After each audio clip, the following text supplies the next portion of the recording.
Volvamos a Lucas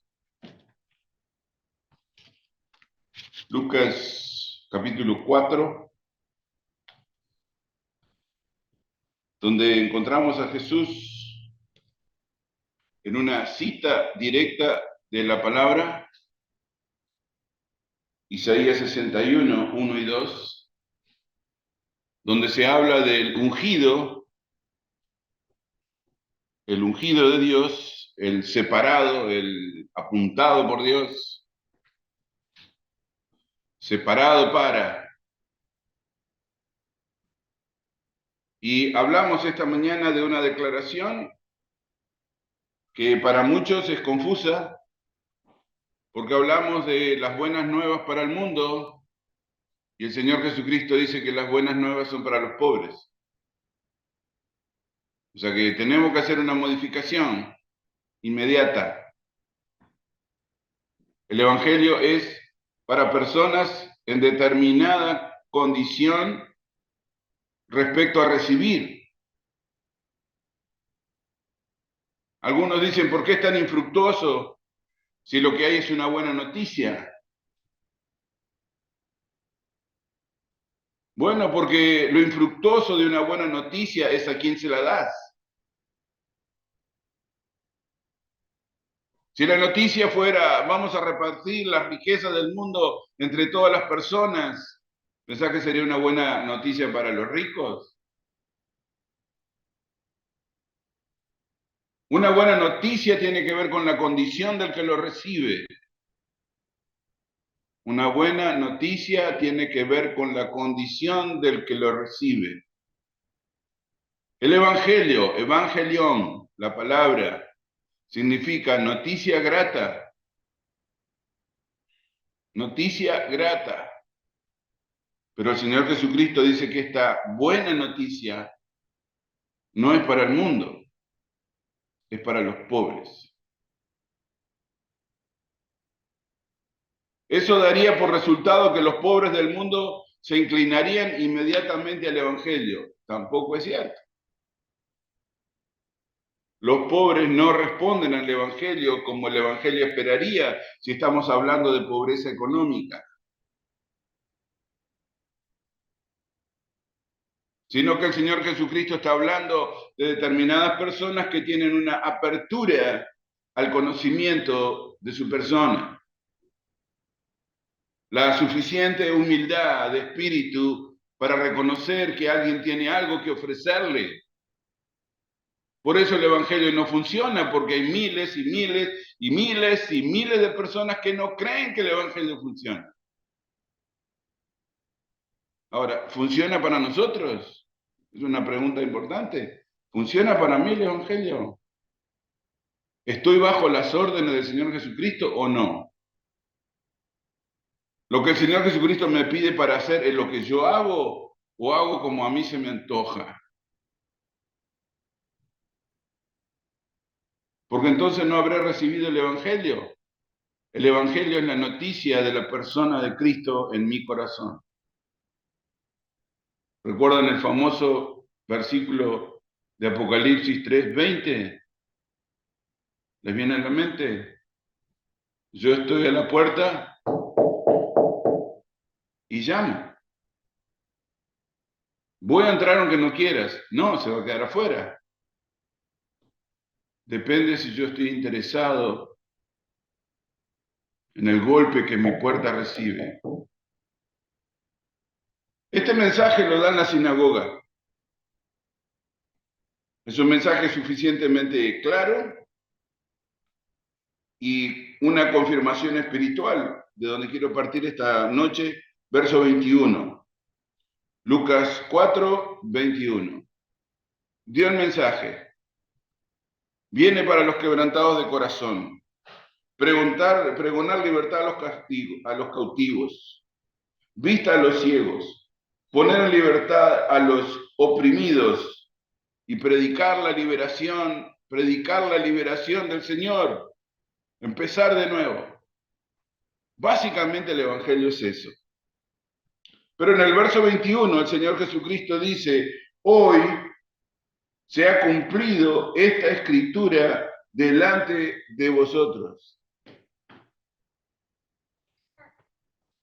Hoy se ha cumplido esta escritura delante de vosotros. Ok, él está hablando de los que reciben esta noticia.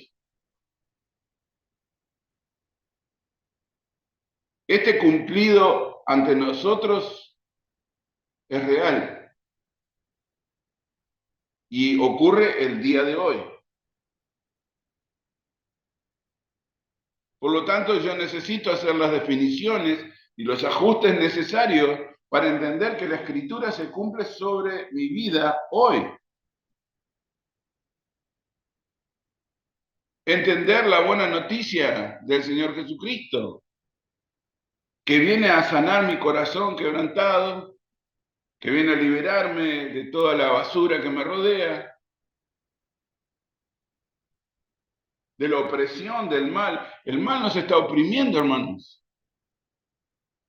Y cada vez estamos más cercados, más cercados, más cercados. Somos empujados literalmente a aceptar toda la basura que nos rodea. El que no acepta la basura que nos rodea va a ser considerado un enfermo o alguien que está loco.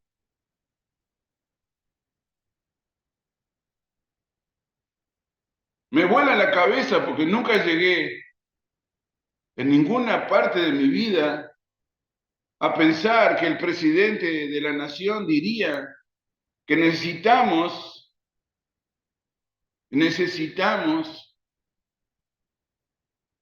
leyes que permitan que nuestros niños trans se operen. Nuestros niños trans. Esto siempre ha ocurrido entre adultos, esto no es algo nuevo. Entendemos lo que es la homosexualidad desde antes de que tuviéramos noticia de lo que es homosexualidad. Ese no es el problema. Esa no es nuestra dificultad. Eso es que en una entrevista el líder de la nación se sienta y le diga al periodista que él considera casi un pecado que no se le permita a nuestros niños cambiar de sexo. ¿Qué tiene que hacer con una persona de esa? ¿Qué hacemos?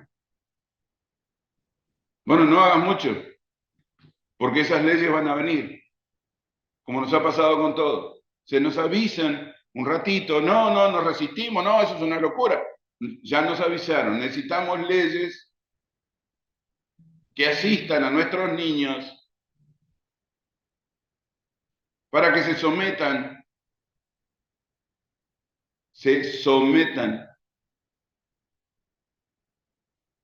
a la perversión de los adultos. ¿Cuánto tiempo más tendremos leyes en este país contra la pedofilia? No sé. No sé cuánto tiempo más. Pero los países europeos están cayendo uno a uno. Ahora lo están discutiendo en España, a ver si vamos a penalizar la pedofilia o no. Perdimos la brújula, perdimos la noción, perdimos la razón, enloquecimos. Las personas que no acepten este comportamiento van a ser perseguidas.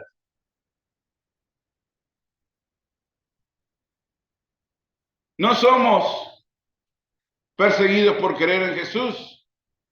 Vamos a ser perseguidos por querer mantener las enseñanzas que Él nos dio. No vamos a ser perseguidos por creer en Jesús. Vamos a ser perseguidos por sostener las enseñanzas que Él nos dejó. Bueno, el Evangelio hace esto en mi corazón. Se cumple delante de nosotros. Pasa algo en el lugar. Dice, y todos daban buen testimonio de Él y estaban maravillados de la palabra de gracia que salían de su boca y decían, ¿no es este el hijo de José? Y él les dijo, sin duda me diréis este refrán, médico, cúrate a ti mismo. De tantas cosas que hemos oído que se han hecho en Capernaum, haz también aquí, en tu tierra. Y añadió, de cierto os digo que ningún profeta es acepto en su propia tierra. Y en verdad os digo que muchas viudas había en Israel en los días de Elías, cuando el cielo fue cerrado por 3 años y 6 meses, y hubo una gran hambre en toda la tierra. Pero a ninguna de ellas fue enviado Elías, sino a una mujer viuda en Sarepta de Sidón. Y muchos leprosos había en Israel en tiempo del profeta Eliseo, pero ninguno de ellos fue limpiado sino Naamán, el sirio. Qué raro, ¿no? Porque nosotros leemos 4:18 que el Evangelio es dado a determinada actitud del hombre hacia el Evangelio.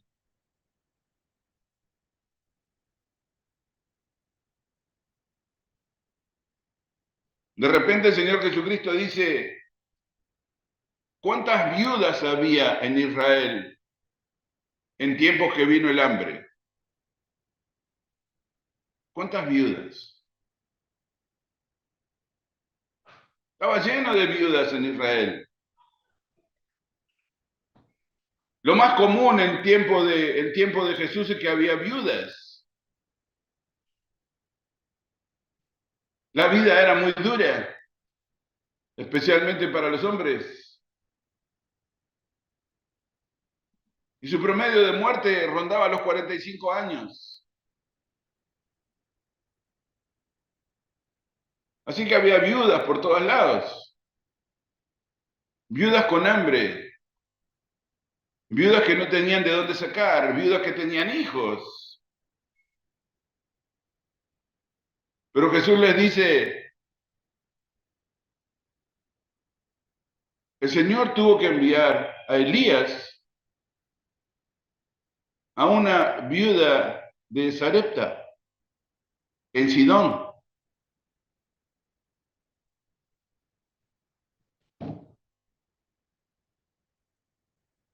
Esa viuda fue la única que se encontró que podía creerle al profeta.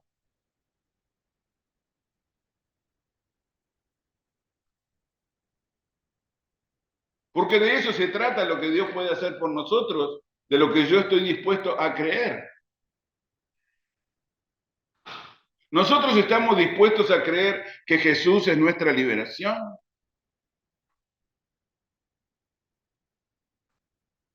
Somos suficientemente humildes en espíritu para decir, sí, Jesús, lo que digas. Hay cosas que tengo que cambiar, decime cuáles.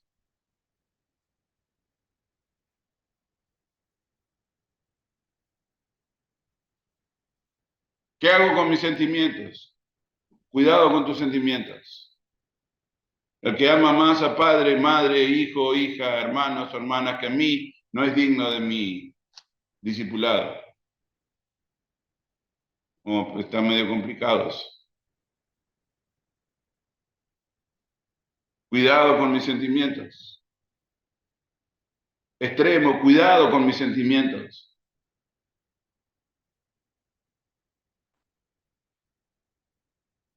Tengo que saber que soy dueño de mis sentimientos y no que mis sentimientos gobiernan mis decisiones. En el momento que los sentimientos gobiernan mis decisiones, entonces ya no puedo seguir a Jesús. Porque nuestros sentimientos se enfocan en la tolerancia. Y la fe que nos dejó el Señor Jesucristo es intolerante.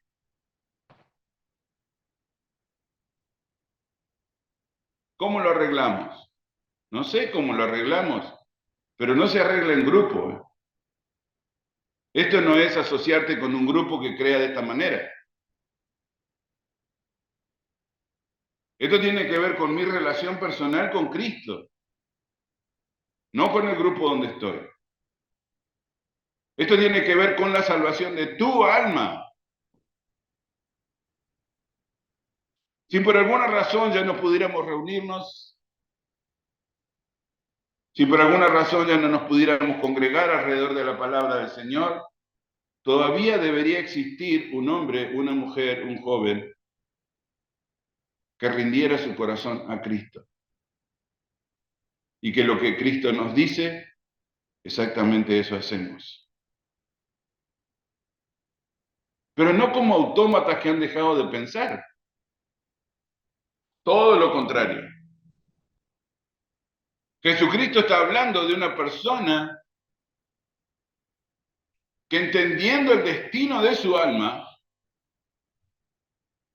Jesucristo está hablando de una persona que entendiendo el destino de su alma, elige lo mejor para ella. O sea, ¿qué quiere el Señor Jesucristo de nosotros esta tarde? Que elijas lo mejor para tu alma. Ni siquiera es para Él. Mi obediencia a Dios esta hora no es para Dios. Mi obediencia a Dios es la conveniencia de mi alma. Es lo que me conviene a mí. Por eso Dios no nos obliga. Ni va a obligarnos jamás. El mensaje de Cristo es para las almas oprimidas. Aquellos que se sienten presionados por el mundo. ¿Saben cuántas personas en estos momentos están viviendo para que otras la aprueben? Que mi esposo me apruebe, que mi esposa me apruebe, que mi padre me apruebe, que mi hijo me apruebe. Es bravo vivir bajo esa tensión. Yo no necesito la aprobación de nadie que me rodea. Yo necesito ser feliz. Eso es lo que necesito. Bueno, el Señor Jesucristo viene para liberar nuestras almas. Yo lo que necesito es alcanzar la vida eterna, no dejar conforme a las personas que me rodean.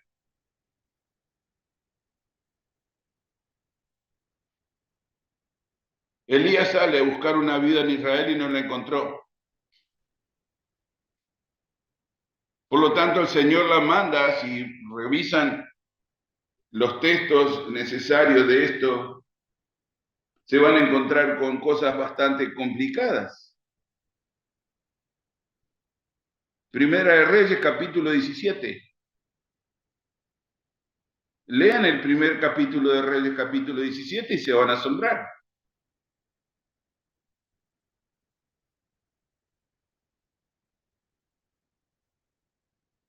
¿Recuerdan la viuda de Sarepta? Moría de hambre igual que todas, hasta que entró Elías en su casa.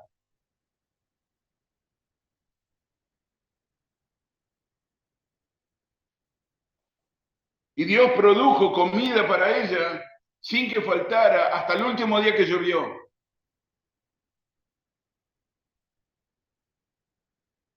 ¿Podría proveer el Señor lo que necesito?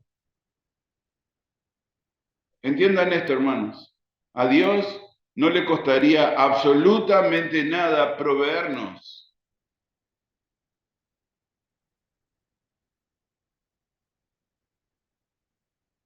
No le cuesta absolutamente nada. ¿Qué precisas? ¿Harina? Puedo tapar tu casa de harina. ¿Qué precisas? ¿Aceite? Te puedo hacer nadar en aceite. Puedo armar un lago enfrente de tu casa de aceite.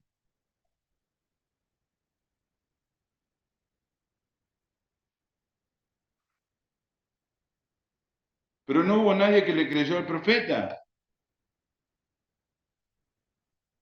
Nadie creyó que las palabras que tenía Elías venían de Dios. ¿Qué pasó? Bueno, lo que nos está pasando ahora. ¿Cuántas personas creen que la palabra que está en el Evangelio viene de Cristo? A ver,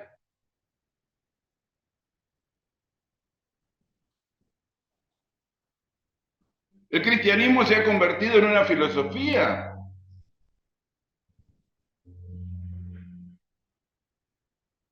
La presión que recibimos de afuera es que da lo mismo que seas musulmán, budista o lo que se te venga a la cabeza. ¿Qué quieres ser? Yo te voy a respetar, no te preocupes. Yo te voy a respetar.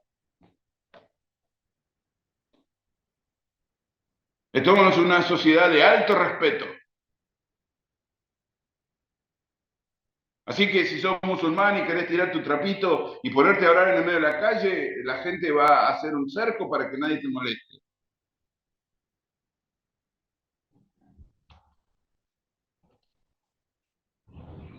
¿Querés poner una virgen parada ahí enfrente de tu casa, una estatua? Poné una virgen de la que quieras.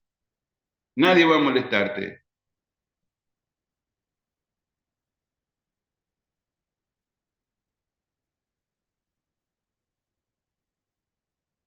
Interesante, ¿no? Que nos hemos vuelto respetuosos de cualquier idea religiosa. Respetuosos de cualquier idea religiosa. Sí, sí, somos respetuosos.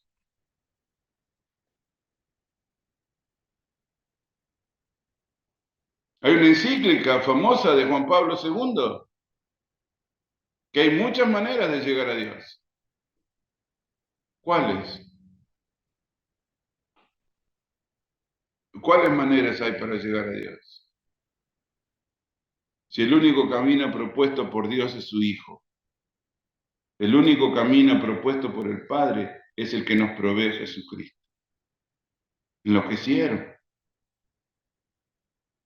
Y nos están enloqueciendo a nosotros. Por lo menos están tratando de enloquecernos.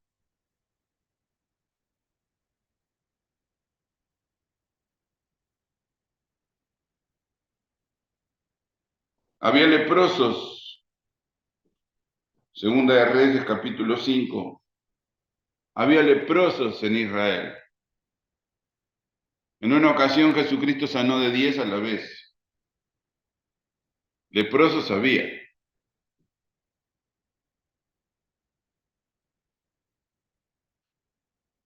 Pero el único que tenemos noticia que fue sanado por el poder de Dios, tenemos un nombre, Naamán. Era un sirio. No era un hombre creyente.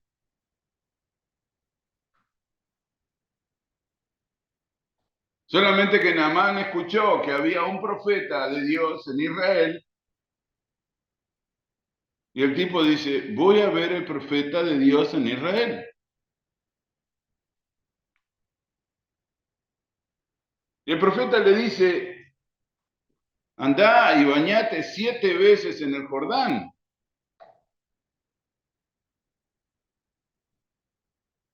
Y la escritura dice que Naamán pensó, hay ríos cristalinos en mi tierra.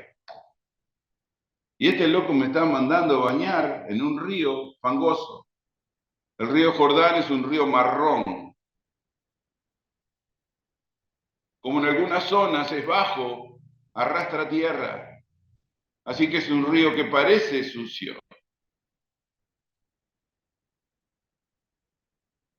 Si a Naamán le parece que el Jordán le parecía sucio, sería bueno que mirara nuestros ríos ahora para ver lo que es sucio. Pero él no dudó. ¿Dónde me tengo que bañar? En el Jordán. Tenés que tirarte 7 veces. ¿En ese río? Sí. ¿Y voy a ser limpio? Vas a ser limpio. ¿Saben lo que hizo Naamán? Contra todo pronóstico, fue y se tiró 7 veces en el río. Y dice la escritura que su carne quedó como la de un bebé, limpia, limpia. pero era un sirio. Sí, era un sirio que le creyó el profeta. Un capitán, un hombre importante, un hombre de guerra, director de los ejércitos sirios. Pero dice que la buena noticia es para los pobres. 4:18. La buena noticia es para los pobres, para los que están dispuestos a creer. Tratando de entender estas cosas para poder predicarla, una cantidad de cosas pasaban por mi mente. Algunas me duelen en lo personal,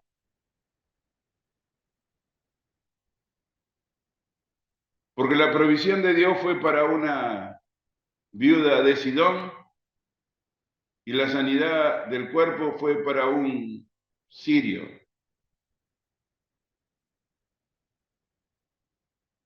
Israel quedó completamente afuera. Los que supuestamente debían recibir el favor de Dios no lo alcanzaron.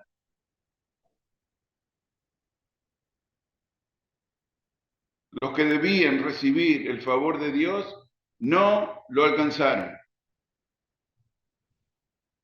Y uno se pregunta por qué.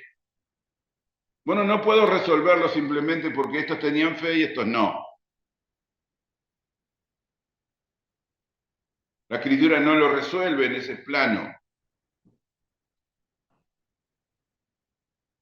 La escritura resuelve lo que pasó en nuestra actitud respecto a la palabra revelada.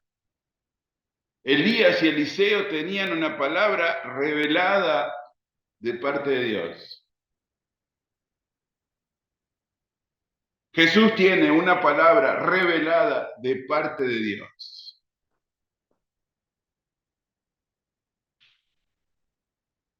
Mi actitud frente a la verdad de Dios es que no tengo alternativa. O hago lo que Dios me pide,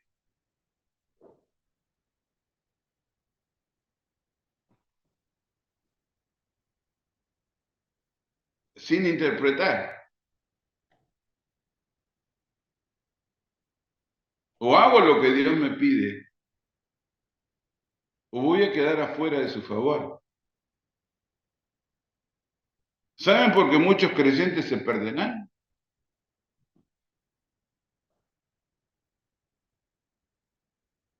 Bueno, según Jesús está bastante sencillo. Quieren tomar de la escritura lo que se les antoja y sacar lo que no les sirve.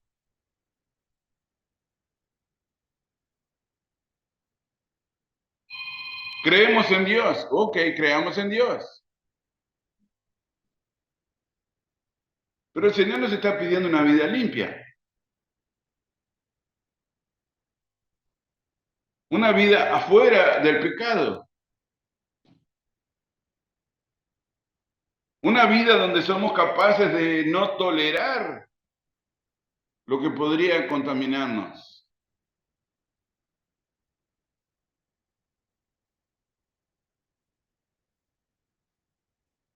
Una vida que pueda soportar la opresión del pecado que me rodea.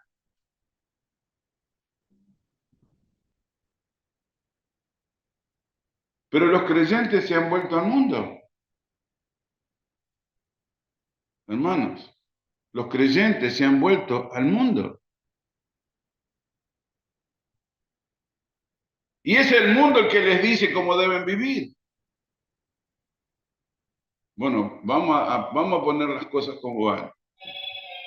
El mundo va a decirnos cómo debemos vivir.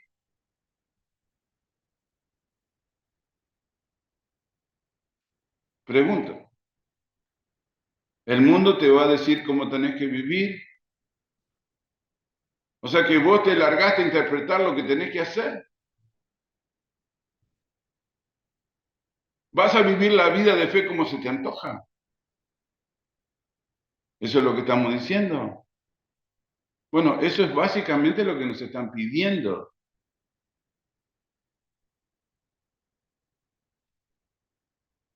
Jesús dice que yo tengo la obligación, si soy su seguidor, de comer su carne y beber su sangre. Oh, no, es too much. No, no, no, se pasó a la línea. Puedo entender que Jesús es bueno y que se sacrificó por mis pecados. Gracias, Jesús. Pero repetir su vida, repetir su obediencia,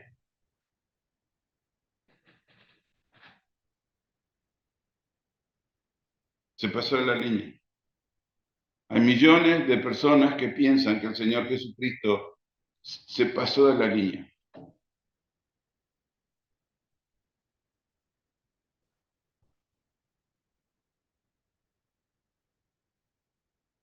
La iglesia del fin, dice Apocalipsis, es una iglesia tibia. ¿Recuerdan? La iglesia del fin es una iglesia tibia.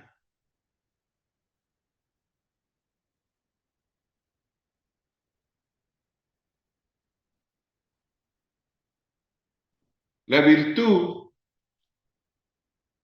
del agua tibia es que acepta cualquier condición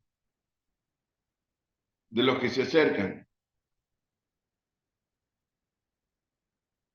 Todo el mundo está contento con el agua tibia.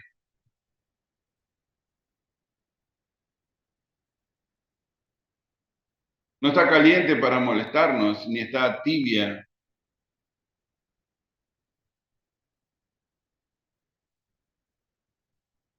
ni está fría para no dejarnos tocar. Está tibia. O sea que le sirve a todos.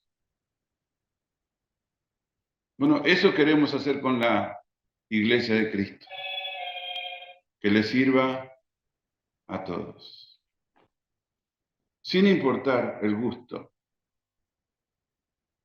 La iglesia de Cristo tiene espacio para todos. ¿Que sos mentiroso? No hay problema. ¿Que sos adúltero? Bueno, arreglemos el problema. ¿Que sos codicioso? También no vamos a criticarte demasiado.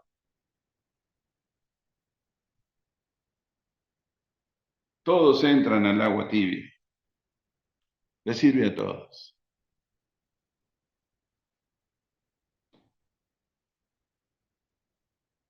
Pero la sentencia para el agua tibia en la Odisea es que seremos vomitados por el Señor.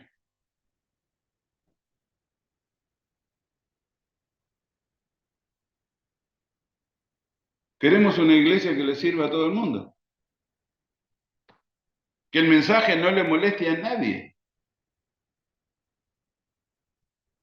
Que todos se sientan integrados.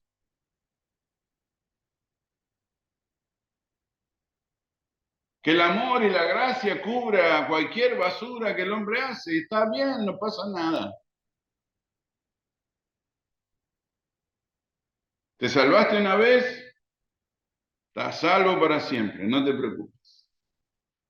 La sangre de Cristo te cubre. No sé dónde sacaron el teorema que cuando Jesús me mira, cuando el Padre me mira, no me mira a mí, mira la sangre de Cristo. ¿Cómo llegaron a esa conclusión en la Escritura? No sé, pero eso es lo que dicen. Que cuando Cristo te mira a través de la sangre de Cristo. Cuando el Padre te mira, no te mira a vos, mira lo que Cristo hizo. Por lo tanto, no me está mirando a mí ni la basura que estoy haciendo, está mirando la sangre de su Hijo. ¿Cómo lo pones eso en la Escritura? No tengo la menor idea. Porque antes de oponerme a eso, me tomé el tiempo de estudiarlo. Bueno, vamos a estudiar la doctrina, capaz que estoy equivocado. Siempre se puede estar equivocado.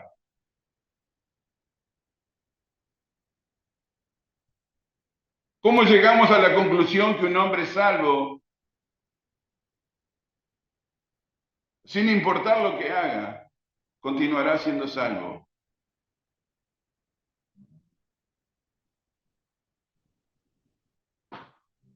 ¿Cómo hacemos para que eso funcione? Bueno, tenemos que sacar la Biblia de en medio y predicarlo sin la Biblia. ¿Qué es lo que hacen? Se predica de Cristo sin la Escritura. Hermanos, se predica de Cristo sin la Escritura. Qué raro, porque el día que Jesucristo dijo quién era Él, versículo 21, dice que lo que se cumplió delante de nosotros es la Escritura. ¿Lo pueden leer? Versículo 21. Lucas 4, 21. Hoy se ha cumplido delante tuyo la Escritura. Bueno, pero nosotros hemos decidido predicar sin la Escritura. Entonces podemos predicar casi lo que se nos antoja. Bueno, eso es lo que estamos haciendo. Y concluimos que el amor de Dios es más poderoso que su justicia. O sea que en un momento Dios se torna un ser injusto, porque su amor lo supera. ¿De dónde sacaste esa idiotez? Bueno, de la palabra no. De la palabra no salió. Bueno, debería estar en la palabra, como oí un predicador decir. Esto que estoy diciendo es tan importante que debería estar en la escritura. Excuse Lo que estás diciendo debería estar en la escritura.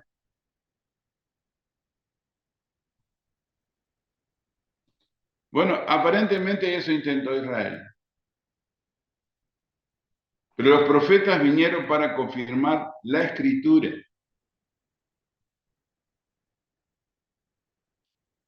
no a decir lo que a ellos se les antojaba. Los profetas confirman la ley.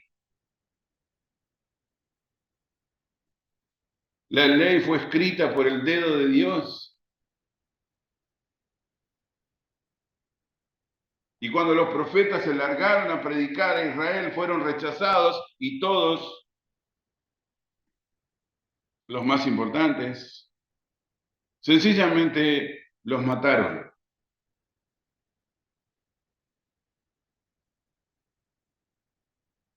Sencillamente los mataron.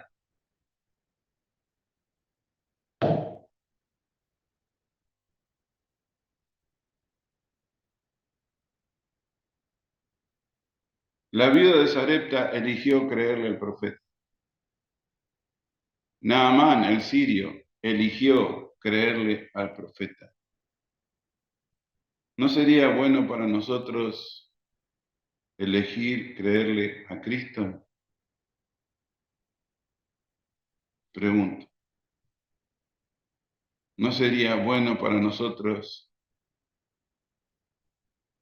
internarnos en la vida del Señor Jesucristo y saber exactamente qué quiere de nosotros?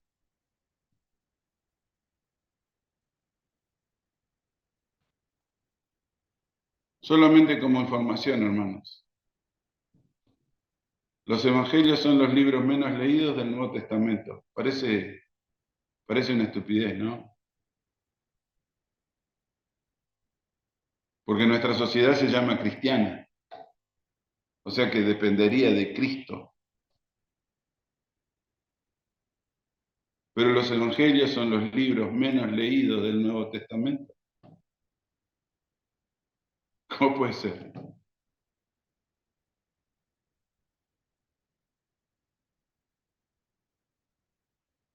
La verdad es que no están interesados en Jesús.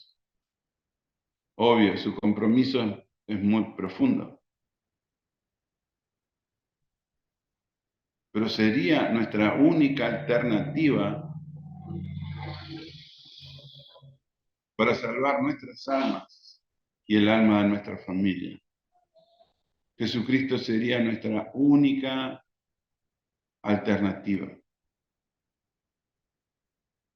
Lo podemos repetir hasta el cansancio y va a ser exactamente lo mismo. Se producirá exactamente lo mismo. Jesucristo es la única alternativa para vos y para tu familia. Vamos a ver. Señor, te rogamos, te pedimos especialmente esta noche por nuestras almas. Sabemos que estamos en tiempos de opresión, de ideas extrañas que atraviesan nuestro corazón y nuestra mente, que hay propuestas que parecen venidas directamente del infierno y estamos siendo empujados, manipulados, para que aceptemos cosas que sabemos que son inaceptables. El Señor Jesucristo dice que nuestra familia sería la entrada que Satanás elegiría.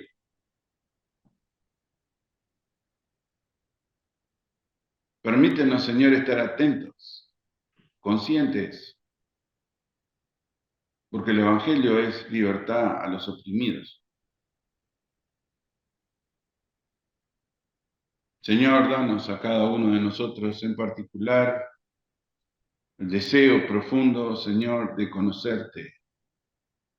conocerte como persona, de seguir tu vida, de entender tus palabras, de amar el Evangelio con todas nuestras fuerzas, saber lo que quieres, saber lo que nos enseñas,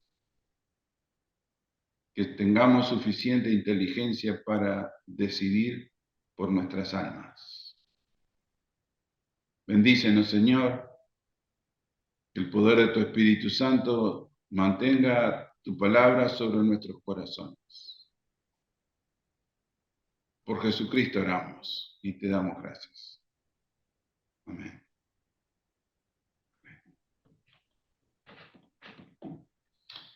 Dios les bendiga, hermanos. Si Dios nos da vida este martes y miércoles, nos acercamos de nuevo a la palabra. Pasen una buena semana en el Señor. Dios les bendiga.